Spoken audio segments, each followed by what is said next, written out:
The city of hunger, the city of Briar Hollow, had always been a place that slept lightly, where the neon lights flickered against cracked pavements and sirens were as common as birdsong. But nothing in its long, battered history had prepared it for the night the dead woke hungry. It began quietly, as the world's worst nightmares often do. Down on Riverbend Street, where the homeless gathered near the old tram tracks, a man staggered out of the fog. His skin was ashen, his veins ink black, his jaw trembling with small, primal spasms. The people nearby thought he was sick, drunk, or high, nothing unusual for a cold Briar Hollow night. But when he lifted his head, his eyes were not the eyes of the living. They were clouded, filmed over, dead. The first scream ripped the silence in half as the man lunged, jaws wide. Hunger deeper than instinct, he tore into the nearest victim's throat with a monstrous, animalistic force. Blood sprayed across the graffiti-coated wall. The victim fell, twitching, gurgling, dying, and then rising. Not a minute later. That was the rule of the new plague. Not hours, not days. It only took 60 seconds for the bitten to die, and another 60 to rise. A 2-minute doorway into hell. Soon, Riverbend Street was drowned in screams, torn limbs, gnashing teeth, dragging feet, and the grotesque clicking sounds the undead made when they hunted. They didn't moan. They didn't groan. They clicked like bones tapping together from inside their skulls. The hunger had a sound. The rumors spread faster than any government announcement ever could. Something was wrong in the city. Something impossible. Hospitals overflowed. Emergency lines collapsed under panic calls. Police officers responding to disturbances disappeared from radio contact. At first, the mayor believed it was gang violence, a turf war, a chemical spill, a mass psychosis event, anything but the truth. By sunrise, Briar Hollow had become a city of predators. The living were now outnumbered. One, the infection that wanted to multiply, the virus, later named F13, was unlike anything the world had seen. It did not simply kill. It revived, it strengthened, it multiplied with violent purpose. Every bite created a new monster. Every torn limb became fuel for another rebellion against death. The undead didn't just feed, they spread the infection like wildfire, leaving behind nothing but shredded remains and half-consumed bodies that twitched even after decapitation. Doctors who studied early victims reported the same horrifying truth. This virus does not kill the host. It repurposes the body into a walking hive of hunger. Even severing limbs didn't stop them. Severed arms crawled, severed heads bit. The virus wanted to live, wanted to move, wanted to grow, and Briar Hollow was the perfect breeding ground. 2. The fall of Briar Hollow. The government responded too late. By the time the National Guard arrived, the infection had already overwhelmed the inner districts. Anyone bitten turned instantly hostile and attacked the closest living thing, friend, family, stranger, animal. Cats and dogs turned, too, becoming small, vicious carriers of the disease. The guard attempted to establish quarantine zones, but the undead tore through their barricades like rusted fences. For every soldier that fell, 2 more undead were born from their remains. Drone footage showed the horrifying scale. Crowded streets, swarming with twitching silhouettes, shadows feasting on bodies lying motionless, hundreds of undead turning their heads at once when one screamed, like a hive mind. A city collapsing block by block. The government ordered a lockdown, but people were already dead inside their homes, reanimating behind the locked doors. The city fell in just 72 hours. Families were dragged out of cars, children pulled from under beds, people hiding in cupboards, attics, bathrooms found, bitten, consumed. Some managed to escape to rooftops, screaming for rescue helicopters that never came. When the mayor finally understood the truth that Briar Hollow was no longer a city, but a graveyard that walked, he initiated the unthinkable. Evacuate the perimeter, contain the infection, and abandon the city. But the undead did not respect boundaries. They pushed outward, flooding highways, ripping through neighboring suburbs, reaching gas stations, malls, train stations, anywhere the living could be found. And still, the virus grew. 3 survivors in a dying world. Inside Briar Hollow, pockets of survivors struggled to stay alive. Among them was Clara Rowe, a paramedic who had watched her partner get torn apart in the first wave. She barricaded herself inside an ambulance depot with for strangers, A terrified teenager named Micah, a retired military engineer. Vargas, a school teacher. Evelyn, a father named Joseph, clutching his 5-year-old daughter who hadn't spoken since witnessing her mother's death. Clara could hear the undead scraping at the metal shutters outside day and night. Their clicking echoed through the depot walls, sounding almost ritualistic. The undead didn't sleep, they waited. Some nights, Clara swore they whispered. Not words, but something like a rhythmic chattering. A sound that crawled down the spine. They're communicating, Vargas muttered in the dark. No, Clara whispered back. They're hunting. Supplies dwindled.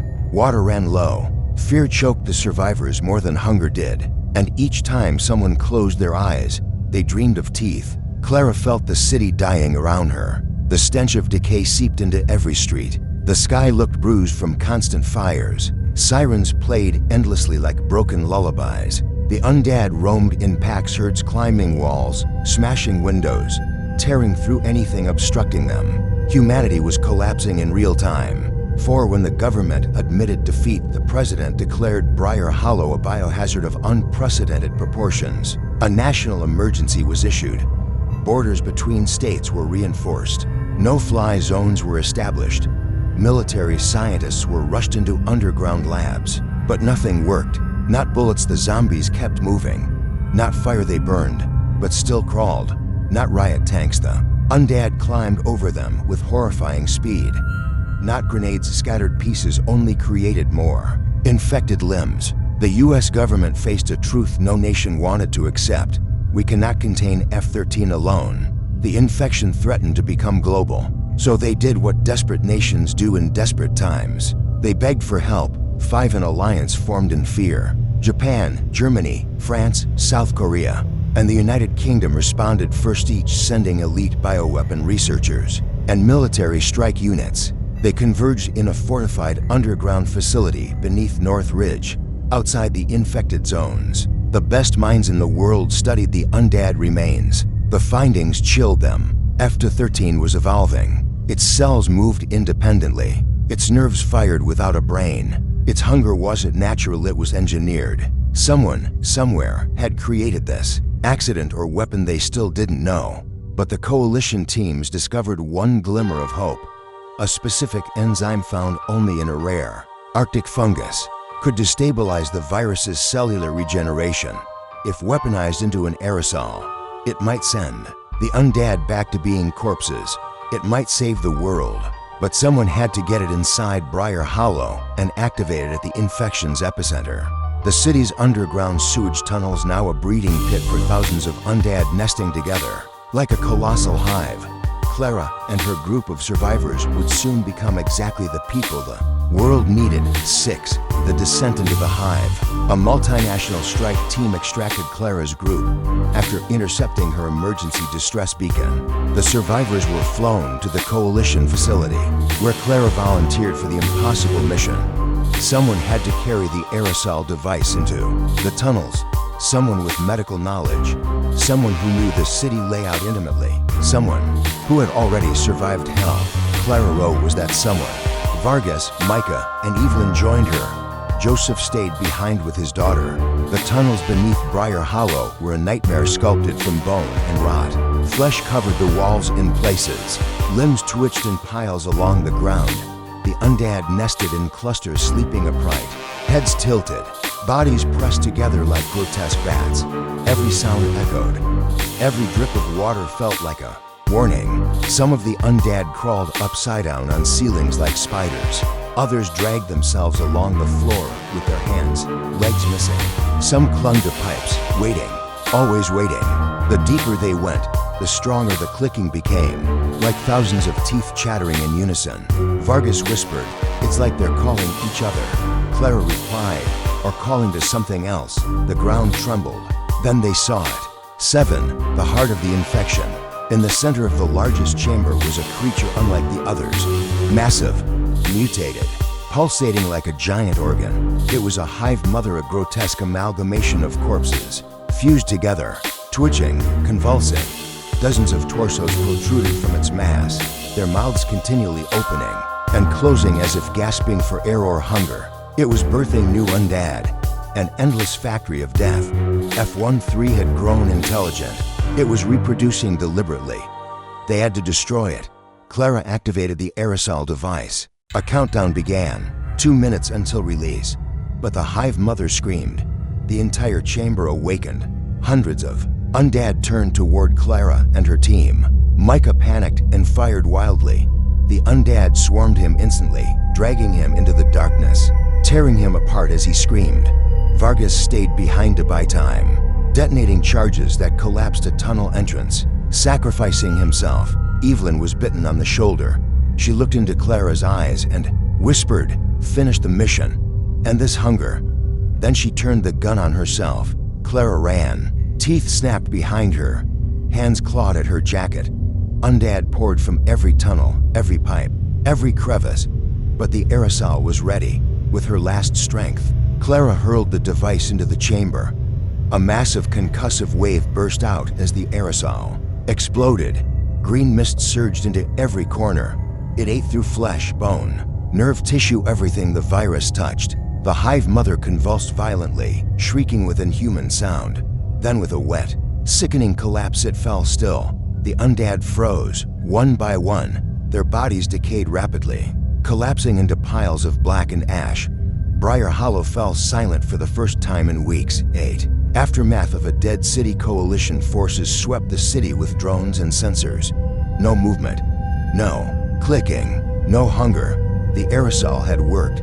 Briar Hollow was dead, completely dead, but finally at peace. Clara was extracted from the tunnel entrance, barely conscious, barely alive. She became the face of humanity's survival, the paramedic who walked into hell and shut the gates from inside. But the world was changed forever. Millions were dead. Entire cities had been evacuated. Nations lived in fear of resurgence. Scientists worked tirelessly to destroy all samples of F-13, terrified of what could happen if it ever escaped again. Briar Hollow was permanently sealed. A ghost city, a memorial to the unimaginable hunger that once walked its streets. But at night, when the wind blows through the hollowed skyscrapers, some rescue workers swear they still hear faint clicking beneath the ground, as if the hunger remembers, as if something survived, as if the dead are waiting. If you survived this story, remember, hunger never sleeps. More nightmares await you here on DreadLoop. Subscribe before the dead find you first. The end. The City of Hunger.